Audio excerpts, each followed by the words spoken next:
Olá, meu sétimo ano, tudo bom com vocês? Então, gente, vamos dar continuidade à aula de colonização, né? A gente falou na semana passada bastante sobre a colonização, principalmente porque, querendo ou não, a colonização, do jeito que teve, mudou muitos costumes nossos e mudou muitos costumes tipo, da América Latina e, né, no América de um jeito todo. Nós, com muitos costumes portugueses, se unindo, por exemplo, a costumes indígenas, de povos nativos aqui do Brasil, também há costumes, né, de países que vieram para cá, né, de outras nações que vieram para cá, como os negros, quando vieram infelizmente escravizados, ou de outros europeus, além dos portugueses, como italianos, né, espanhóis, alemães, né, e tudo mais. Mas a gente está falando dessa colonização, né? Lá no século XV e XVI começou, e a gente começou a falar da colonização espanhola. Nessa unidade a gente vai continuar falando da colonização espanhola, e na próxima aula a gente vai falar da colonização inglesa, que foi aonde, é só pensar um pouquinho, gente, nos Estados Unidos, isso, apesar né, da Inglaterra também ter outras colônias, né, na América, além dos Estados Unidos, suas principais colônias ficavam no que atualmente a gente chama de Estados Unidos, né? Mas a gente vai falar hoje da organização das colônias, da colonização espanhola aqui na América. Então, a gente ainda não está falando do Brasil, né? A gente tem que pensar, né? Quais são os países que foram colonizados pela Espanha aqui na América? Tem que pensar no México, que a gente, né? A gente tem que pensar também, é só pensar nos países que falam o espanhol, né? México, Argentina, Uruguai, Paraguai, Cuba, República Dominicana, Haiti. Não, Haiti não, Haiti fala francês, foi dominação francesa, né? A gente tem que pensar, é só pensar, qual tipo de colonização foi, né, será? É só lembrar, gente, das línguas faladas na América. Por exemplo, o Canadá, uma parte dele hoje em dia fala francês e outra fala inglês. A maior parte fala inglês, logo, colonização inglesa, né? Se uma parte fala francês, colonização francesa, né? Se fala espanhol, então, provavelmente, colonização espanhola. É só lembrar disso, gente. Isso, se vocês têm, né? Já pararam para pensar nisso, né? Se vocês já têm, sabendo que língua fala-se no país, dá para saber que tipo de colonização esse país já teve, né? Porque a gente teve muitas colonizações. Bom, vou passar para vocês o material para a gente continuar. Na América Espanhola, né, a organização, né, o jeito como foi um pouco parecido com o Brasil também, né? Então a gente pode fazer essas comparações, né? Na última aula a gente estava falando principalmente da violência sofrida pelos indígenas, e essa violência a gente tem que lembrar que é uma violência que vem, né, de todas as colonizações, né? Não foi somente a espanhola, né, que causou um genocídio na população indígena. Foi a espanhola, foi a portuguesa, foi a inglesa, a francesa. Todos os tipos de colonização europeia causaram muitos danos, tá, gente? Sempre tem que pensar isso, causou muito dano aos nativos na América. Bom, pensando nisso, mesmo assim, quando os colonizadores vieram para a América, vocês acham que eles eram todos iguais ou tratariam todos iguais? Não, né? Porque pensa, eles chegaram aqui, já tiveram esses casos de violência contra, né, os indígenas que moravam, né, na América. Vocês acham que eles vão acabar todo mundo trazendo? Você acha que, né, quem nascer na América, por exemplo, vai ser considerado tão poderoso como quem nasceu na Espanha, né? Pensem comigo. Se nascer na América tem o mesmo prestígio de que nascer na própria metrópole, que é a Espanha, esse vai ter muita diferença. Essas diferenças vão influenciar em muita coisa, vão acabar. É por causa dessas diferenças, por exemplo, que vai acabar surgindo a independência dos países, vai surgindo a independência no Brasil, né? Mas isso a gente só vai falar mais para frente. Primeiro a gente está falando de como eles dominaram essa colonização. Simples, sempre que pensar em colonização, tem que pensar na palavra dominação, porque você está dominando um povo e está dominando também um povo ou povos, e você também está dominando uma terra nova, gente. Então, tem que pensar em dominação quando a gente fala de colonização. Lembrando, para que agora, já estabelecidos aqui, como é que eles vão organizar, né? Como é que as pessoas aqui na América vão viver? Vai ser igual à Espanha? Tem como viver igualzinho à Espanha, sendo que aqui não tem a mesma estrutura, nem tipo, e a população é muito diferente?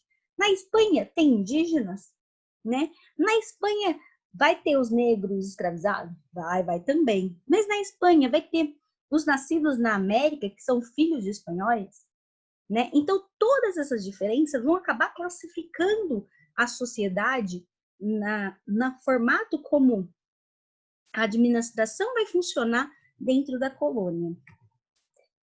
Por isso que, ó, lembra que eu falei?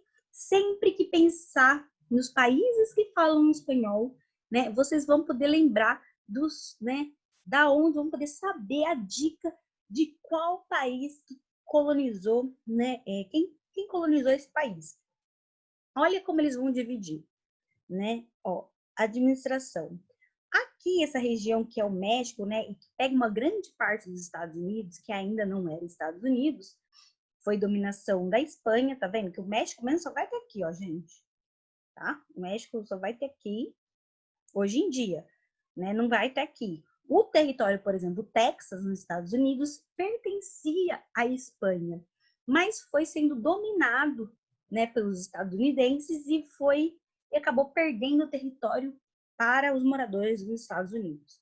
Outro lugar chamava Capitania Geral da Guatemala, que atualmente fica uma parte da Guatemala, do país Guatemala. Aqui a ilha de Cuba, Capitania Geral de Cuba, Capitania Geral da Venezuela, olha a dica, onde fica atual? Venezuela, Capitania, Vice-Reino de Nova Granada. Vice-Reino de Nova Granada é onde fica, né, a Colômbia, tá? A Colômbia hoje em dia, que é onde, aqui, ó, ficava o Vice-Reino de Nova Granada. Vice-Reino do Peru, atualmente o Peru. Vice-Reino do Rio da Prata. Do Rio da Prata vai ser não somente o Chile, como vai ser o Uruguai e vai ser a Argentina. E Capitania Geral do Chile. Vocês já se pararam para perguntar por que um dá o nome de Capitania Geral e o outro dá o nome de Vice-Reino? Esse nome se dá principalmente porque vice-reino é quando existe, né? Vice-reino é quando tem uma administração direta da Espanha, ou seja, direta do reino da Espanha, tá? Então, normalmente vice-reino é quando tem algo, são territórios que se encontrou bastante ouro, né? Se encontrou bastante coisas que elas precisam ser mais protegidas. Agora, quando ela é capitania, é um território que não tem tanta importância assim para o rei da Espanha, tá? Então, por isso que capitania é né, quem governa a capitania é diferente de quem governa um vice-reino. Vice-reino normalmente são tão importantes, tem tipo prata, ouro, alimentos que precisam ser levados para a metrópole, que eles realmente precisam ser protegidos, né?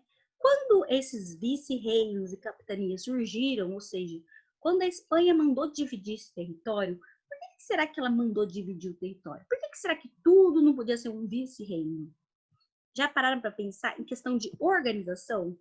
É mais fácil organizar e administrar um território desse tamanho ou um território desse tamanho, né?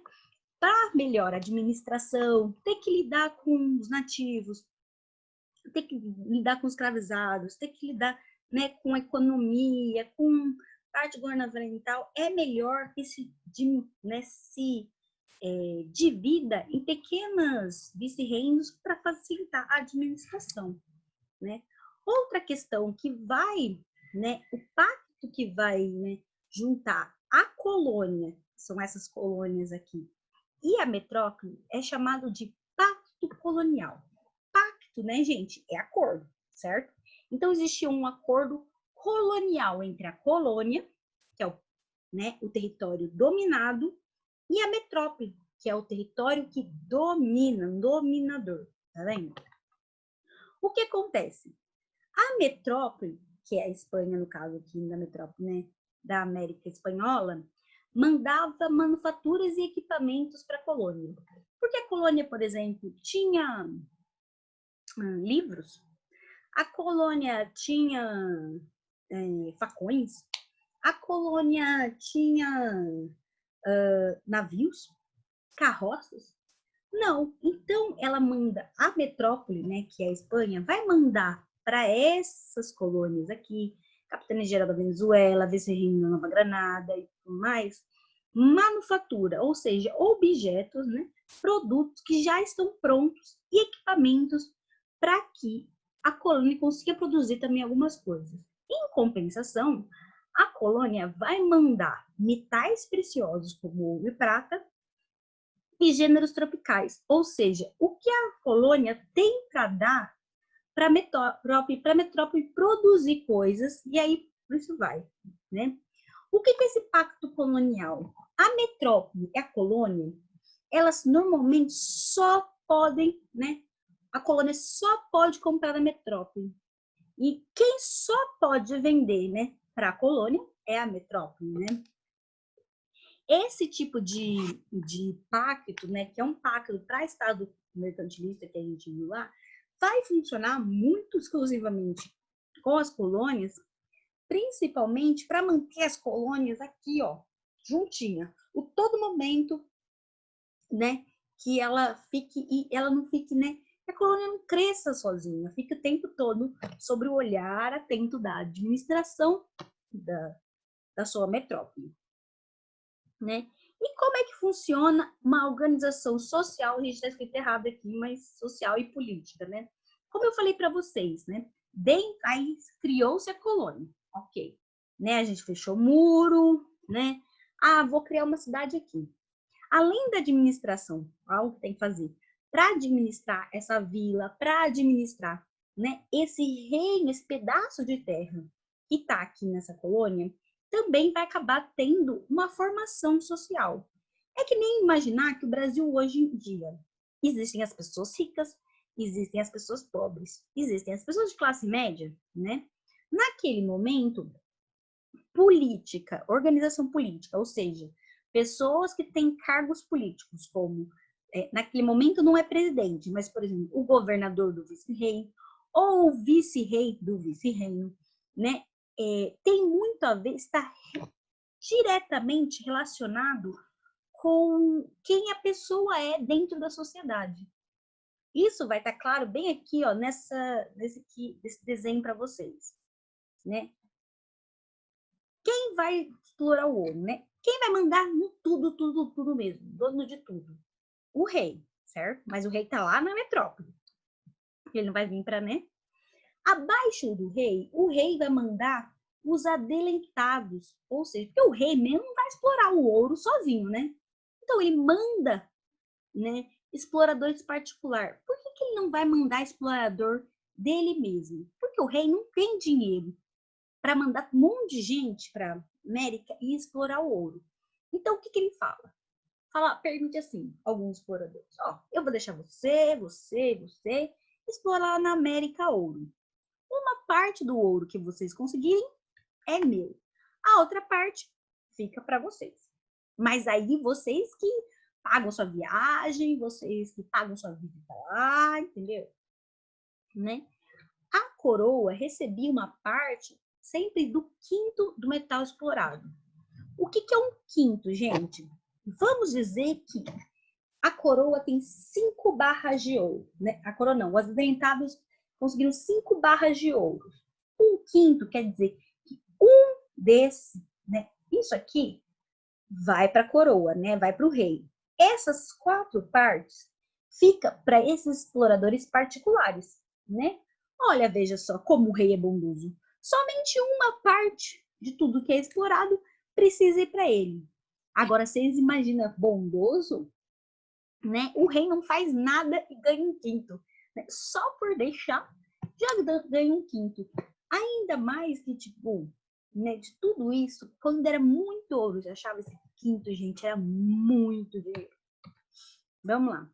O que acontecia? Os adelentados, além do direito de explorar, né, o ouro, por isso que eles estavam na colônia, ele deveria construir cidades, fazia parte da obrigação do adelentado catequizar os nativos. Ora, pois, os nativos não sabiam que existia um Deus só e esse Deus era o Deus cristão. Eles têm que aprender, mesmo que seja na base da porrada, gente. Construir fortaleza, porque os nativos, vocês acham que eles ficavam lá, né, tudo ótimo, maravilhoso. Ai, vou ficar por aqui e nada mais? Lógico que não, eles também reagiam. Impor leis, uma grande parte das leis vinham da colônia, né? Vinham da metrópole, né? Vinham da Espanha. Mas tem lei que só funciona para um lugar, né? Tem lei que ser criada porque certos lugares específicos vão precisar dessas leis. Então, leis vão ser criadas pelos adelentados. E comandar a formação de alguns exércitos para proteger, né, todos esses lugares de exploração de indígenas, de outras pessoas querendo roubar, né, de negros querendo fugir e tudo mais. Quem está nessa classe social mais alta e que são muitas vezes adelentados? É uma classe chamada de chapetones, gente. Olha aqui, ó. É o grupo menor, os chapetones e o clero, é o grupo menor, mas que são as pessoas que têm mais importância política, tá? E social. Esses funcionários, né, os chapetones, eles eram espanhóis, obrigatoriamente, tá? Eles eram subordinados, eram os cargos mais altos, tá? E eles não podiam ter nascido na América. Eles tinham que ser espanhóis. Filhos desses, muitas vezes chapetones, nasciam lá aqui na América. Quando as pessoas nasciam na América, mas elas eram brancas, filhas de espanhóis, elas eram chamadas de crioulas. Quando esses crioulos, né, quando esses criochos cresciam, eles não iam ter um cargo tão importante como os pais deles, os chapetones, mas teriam cargos muito altos também, provavelmente dinheiro. Cabildo, gente, é aonde, tipo a prefeitura, né? Era um lugar de administração dos chapetones e os crioulos, né?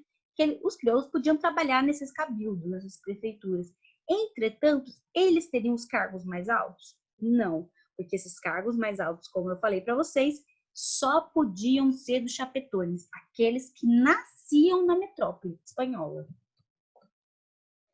O Conselho da Índia, gente, é um conselho criado, é uma instituição criada em 524. Normalmente é ela que criava as leis, julgar quem deveria ser funcionário, né? As pessoas que vão ser enviadas para a América ou não. Ela foi criada para tomar conta especificamente da colônia lá na Espanha. Por fim, né, a maior parte realmente vai ser de indígenas. Os indígenas eram a principal mão de obra quando os espanhóis chegaram. Era a única? Não, porque a gente vai ver também negros escravizados. Mas isso mesmo assim vai ser ainda no começo bem pouco. A maior parte da mão de obra, que vai ser muitas vezes gratuita, né? Gratuita ou quase escravizada, era dos indígenas, já que eles eram a maior parte aqui. Né? Por isso que foi se denominado dois tipos de trabalho dentro da colônia, principalmente ocupado pelos indígenas. A primeira chama-se encomienda. Olha que chique, gente, encomienda.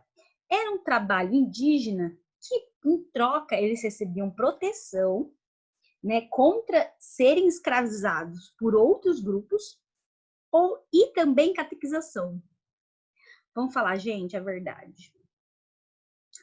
Isso não é uma boa troca, né? É praticamente escravidão isso aqui, né, gente? Normalmente, olha, essa imagem é uma imagem que retrata a encomienda, né? Quando esses indígenas trabalhavam principalmente nas lavouras para os colonizadores. Eu digo quase que escravidão, né? Porque, o indígena queria mesmo ser catequizado, né? E 2, proteção contra quem? Proteção contra a própria aqueles que estavam dando trabalho. Pensem nisso. Um outro trabalho era baseado já num trabalho, um tipo de trabalho que já existia entre os incas, por exemplo, que chama-se mita. Quando os indígenas trabalhavam especificamente dentro das minas de prata e ouro. Como a exploração de prata e ouro já existia, né, entre os astecas, os incas e os maias, gente, né? Quando os colonizadores vieram, eles só se aproveitaram dessa exploração que já existia por algumas civilizações, né, pré-colombianas para se manter. Só que agora eles iam escravizar todo mundo e botar todo mundo para trabalhar. Gente, a violência. O que eu gostaria de continuar falando para vocês, a violência contra os indígenas. Vocês lembram que na aula passada eu falei de um senhorzinho, né, um padre que se chamava Bartolomé de las Casas? O Bartolomé das Casas vai ser uma das principais pessoas que vai denunciar a violência contra os indígenas na América. Porque vocês têm que pensar, olha esse dado.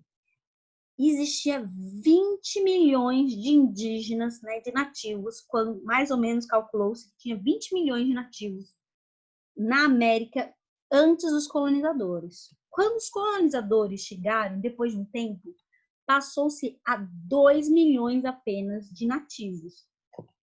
Gente, é a morte de 18 milhões de nativos. 18 milhões. É isso que significa um genocídio, entendeu? A morte, principalmente de uma categoria de pessoas. Aí é o Bartolomé, que eu falei para vocês, que vai denunciar. O Bartolomé viveu no século XV e XVI, né? De 1474, 84 a 1566. Ele veio trabalhar, né, na América, chamado Novo Mundo. A maior parte da vida dele, ele vai denunciar, né, principalmente na Europa, mas principalmente na Espanha, sobre os maus tratos que os indígenas americanos sofriam pelos colonizadores. Só que vai chegar uma hora que a luta dele vai ser tão grande que ele vai cansar e ele volta para a Espanha, mas vai continuar ainda denunciando esses maus tratos, né? Vamos ver para vocês verem uma cartinha do que o Bartolomé de las Casas fala. Olha, esse aqui, gente, é o Bartolomé de las Casas. Ele vai, ó, esse aqui são ilustrações do livro dele, que ele vai falar sobre a exploração dos indígenas. Olha essa exploração que ele denunciava. Carta de las Casas ao imperador Carlos I, rei da Espanha, em defesa dos índios. Ele escreve essa carta em 1548. Ilustre príncipe. Primeiro, bárbaro, no sentido amplo e livre da palavra, significa um homem cruel, desumano, selvagem e impiedoso, no que age contra a razão humana, por raiva ou por disposição natural, de modo que, deixando de lado a decência, a mansidão e a moderação humana, ele se torna duro, severo, briguento, intolerante, cruel e se lança cegamente em crimes que apenas os animais mais selvagens da selva cometeriam. Falando desse tipo de bárbaro, o filósofo diz na política que, assim como o homem que obedece à reta razão e às leis excelentes é superior a todos os animais, assim também, se ele abandona o caminho da reta razão e das leis, ele é o mais fraco, o pior e o mais desumano dos animais. Vocês podem achar que ele está falando do indígena, né? Não, ele está falando principalmente principalmente dos espanhóis, porque são os espanhóis que, sabendo que existem leis, sabendo que existe razão, os espanhóis deixam razão, né, e as leis de lado e passam a cometer crimes, né? Então, quem que é realmente o bárbaro nisso? É isso que ele vai falar, né, em denúncia sobre os colonizadores ao príncipe, ao imperador Carlos. Para vocês verem, né, essas duas ilustrações são do livro do Bartolomé de las Casas, e olha isso, tipo, né, que eles, pela fé cristã, e os espanhóis eram muito católicos, gente, os indígenas que não se convertiam, né, se colocavam em oposição para se converter, muitos deles eram enforcados e queimados, né? E a outra coisa, olha outros, né, tipos de violência que se usava contra esses indígenas. Não é à toa que a história da América ela é muito sangrenta, né? Não só da América espanhola, mas vai ser da América inglesa, vai ser da América portuguesa, vai ser da América francesa também, tá, gente? A gente vai falar um pouquinho na próxima aula, então, da América inglesa, tá bom? Um beijo para vocês. Tchau, tchau, gente.